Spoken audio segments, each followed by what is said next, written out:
can't believe it's been 8 years since I've been camping in my little guy Max. I had RV life pretty much dialed in, but then I came across this list of RV tips, and this was not your ordinary list. These weren't the things that you always hear everyone talking about. Now, some of these things I had heard about before, but in my opinion, they're not talked about as often as they need to be talked about. But then there were a few that I actually stopped and said out loud, wait, why haven't I heard of this one before? So today I'm sharing that whole list, and a few of them are going to save you money, and one might just save you from an embarrassing campground situation. Okay, let's kick this off with RV space saving tips and tricks. Oh, and wait until you hear number 5.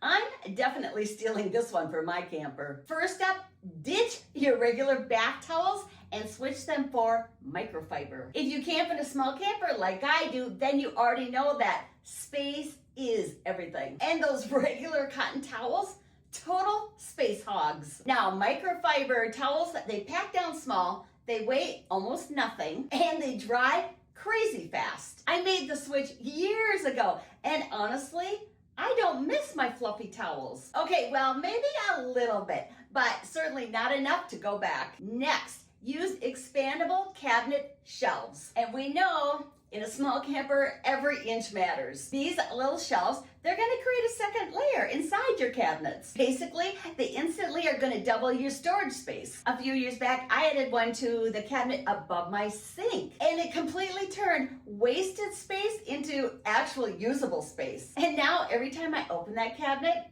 I still smile. And the best part? It cost about 20 bucks. And that's one of the best $20 hacks that I've spent on my camper. I'll link the shelf that I use on my shop page at randysadventures.com/shop. And I also put this link in the video description below. Okay, now this next tip, it actually made me laugh out loud. Before you travel, slide clean socks over your glasses. This will keep them from banging together and breaking. Clever, right? But I actually thought this tip was kind of hilarious because, full disclosure, I don't keep glassware in my camper. So personally, I'm not going to be raiding my sock drawer anytime soon. But if you do bring glasses, then your sock drawer just became your packing supply closet. Okay, now here's one for my fellow campers who like to keep things out on their counter. And you know who you are. The problem is things slide, things fall, and things break. The solution? Use museum putty. This stuff is literally designed to keep things in place during an earthquake. Now, RVers use it to stop coffee makers, those little decorations, and whatever else from sliding around while your RV is being towed down the road. Now, I've never personally used museum putty, but somebody from one of my past meetups has, and she uses it to keep all her knickknacks in place right where she left them. Now, that's a pretty genius little trick. Okay, this next one is the one that I'm stealing. Use pull-out shelves for your deep cabinets. You know the problem. Stuff gets shoved all the way in the back. And then suddenly you're deep in a cabinet at 7 a.m. just trying to make some coffee. So pull-out shelves will completely change this. Now, I've seen a variety of different pull-out shelves at my meetups, and they all looked pretty slick. So I've actually been researching which ones I want to try. And you know what that means? There's going to be a video coming. I'll show you exactly what I chose and how it went. But if you've already added some pull-out shelves and you really, really love them, I want to hear what you used. Please drop this info in the comment section. Seriously, help me out. Okay, this next one really surprised me because, well, I've never heard it before. And when I read it, it made a lot of sense. Store your breakable and your heavier items in your lower cabinets, not the upper ones. Here's why. When you're towing, things are bouncing around. So that's why those cabinet doors, they are gonna pop open sometimes. And I know firsthand that this happens. But when your heavier stuff is up high, gravity is not your friend. It's a long way to fall and a big mess to clean up. Now, if things were stored lower,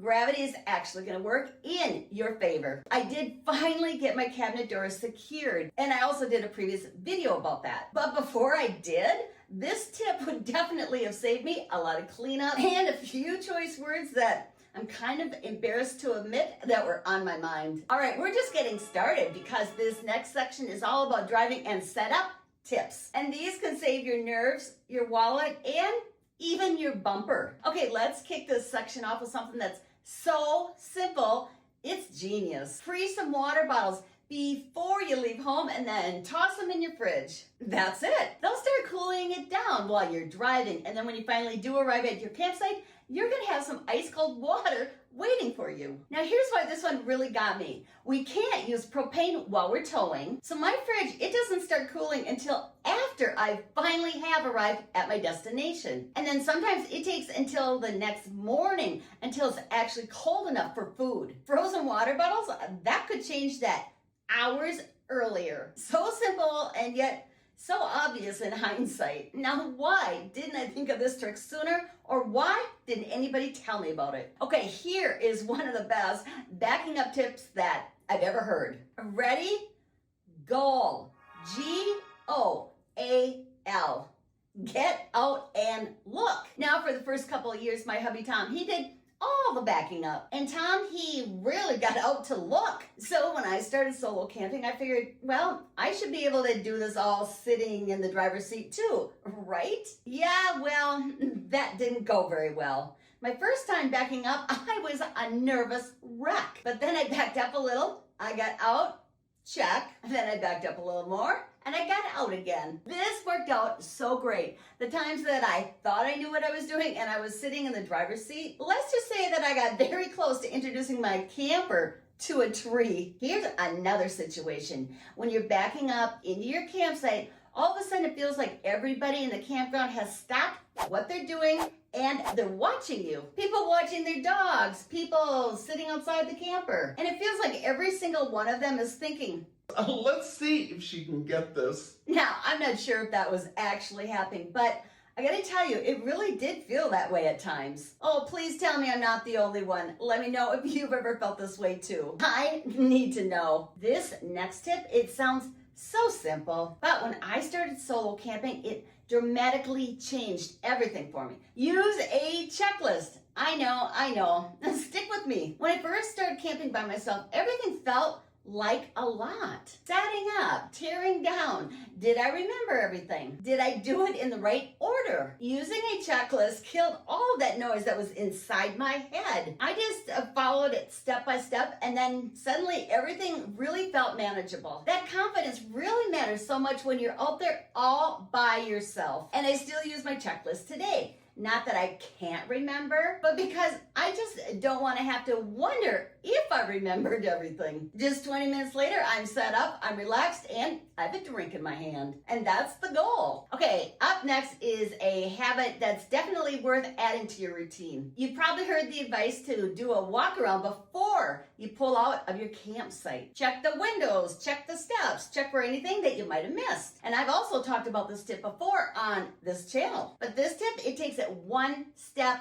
further. After you walk around, pull forward a few feet, then do a second walk around. Because things, they're gonna hide underneath your camper. Those things that you walked by the first time you did your walk around. The second I heard this, I thought, that's just smart. Double walk around, I'm adding this one to my checklist starting now. Here's one you may have heard before. It's the 3-3-3 rule. Don't drive more than 300 miles in a day, arrive by 3 p.m. and stay at least 3 nights. But did you know that there's also a 4-4-4 version of this rule? Same idea, just bigger numbers. And look, I have a little confession here. I've actually heard this tip, but I've never followed it even once. Because when I've got just a weekend, or even if I do have a full week, I want to get to where I'm going. I want to explore and I want to find those waterfalls. I don't want to spend that time behind the wheel. But now as Tom and we start thinking about doing longer trips, I can see how this would start to make a lot of sense. I'm curious though, how far are you willing to drive in a single day? Oh boy,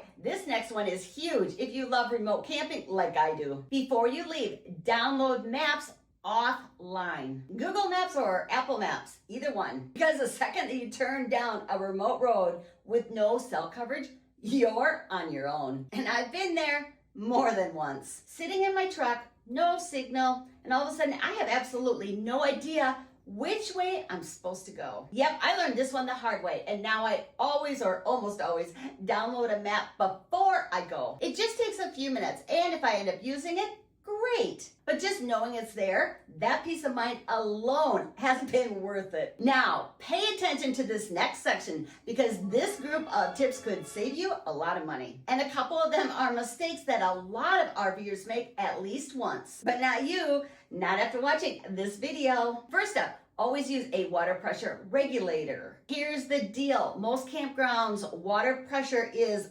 unpredictable. Sometimes the pressure is way higher than your RV's plumbing is designed to handle. RV plumbing, let's just say, it's delicate. Without using a regulator, that pressure spike can blow a fitting, burst a pipe, or blow out a seal, which can really quickly turn into an expensive repair. A water pressure regulator is small, it's cheap, and it just sits there quietly protecting your entire plumbing system. Now that's an easy win. Now here's another surprisingly easy one that a lot of RV owners skip. When your camper is in storage, always disconnect your batteries. Because even when everything is turned off, there's still a tiny power that's drawing. It's slow and it's sneaky because over time it will completely drain your battery. Which means someday you're gonna walk out to your camper all excited about your trip, and then you find out that nothing works. Most campers, they have a battery disconnect switch.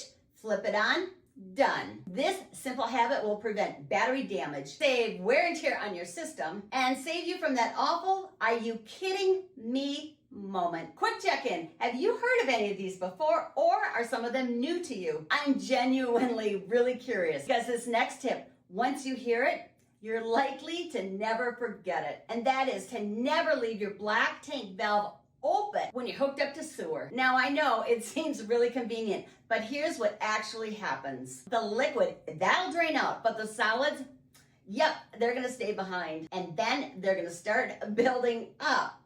RVers actually have a name for this. It's called the dreaded poop pyramid. And yep, it's exactly what it sounds like. Without liquid in the tank, everything dries and it piles up. And trust me, that's not a situation that you want to find yourself dealing with. So keep that valve closed until you're ready to dump. Your future self is gonna thank you. The next tip is also gonna help you fight the dreaded poop pyramid. And I don't hear enough people talking about it. After you dump your tanks, add a little bit of water back into the black tank. If you've got a small tank, like my 9-gallon tank, then just 1 gallon is enough. Oh, and here's a little extra bonus. That water, it's gonna slosh around and it's gonna help loosen anything trying to build up. I call this nature's rinse cycle. But here's my warning. Water is your friend. Too much water is not. 1 gallon of water weighs about 8 pounds.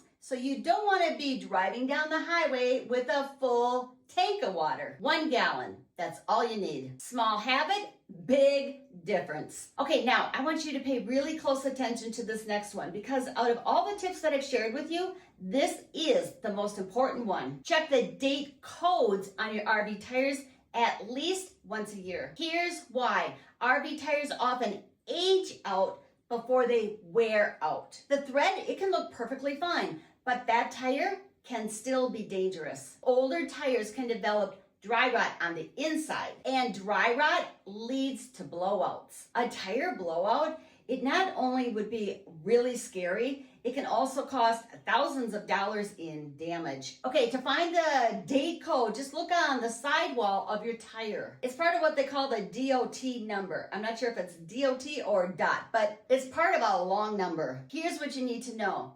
The last 4 digits of that long number tell you the week and the year that that tire was made. So for instance, if the last 4 digits are 5107, that means that tire was made in the 51st week of the year and it was made in 2007. And a really good rule of thumb is that you should replace your tires around every 5 to 6 years, even if they look great. So don't just check the thread, check the date. Okay, here's another piece of gear that definitely earns its keep every single trip. Always plug it into campground power through a surge protector. Campground wiring, it can be old, it can be worn out, or it can even be wired wrong. A surge protector checks the power before it ever touches your RV. Power that has no business anywhere near your camper. It just stops it. Here's the deal. A power surge can take out your converter, your furnace, or your refrigerator. And of course, those repairs, they'll add up real fast. Now, there's one thing I want to say and add to this part, and that is don't buy the cheaper ones. Surge protectors, they can run anywhere from like $30 to several hundreds. And in this case, you really do get what you pay for. I've used mine for many years and it's never let me down. And I've also linked this one in my shop page and in the description below. Okay, now you're gonna have to tell me if you already knew this one because I didn't. Before you plug into the campground pedestal, turn the breaker off first. If the breaker is on when you do plug in, you're making a live connection, and that can damage your plug, burn out the outlet, and mess with all the electronics, all from one bad connection. So remember this: breaker off, plug in, breaker on. It just takes a few extra seconds, and this one could definitely save you from some really annoying expenses. Okay, this next one, it caught me a little bit off guard. Before you connect your hose to the campground spigot, turn that water on first for a few seconds and let it run, because apparently campground spigots are prime real estate for bugs, insects, spiders, little critters just hanging out in there. And personally, I prefer not to flush a spider into my freshwater tank. So just let it run a few seconds so whatever might be hiding there cleans out. Then hook up your hose. You're welcome. Hey, if you've made it this far, you are my kind of camper. Seriously. That's why I know you're the kind of camper that likes knowing what you're doing before you do it. So I think you're really gonna love to watch this video next. After 8 years of camping my little guy Max, these are the 7 things that I wish somebody had told me before I bought it. Click here right now, and I can't wait to see you over in this video next.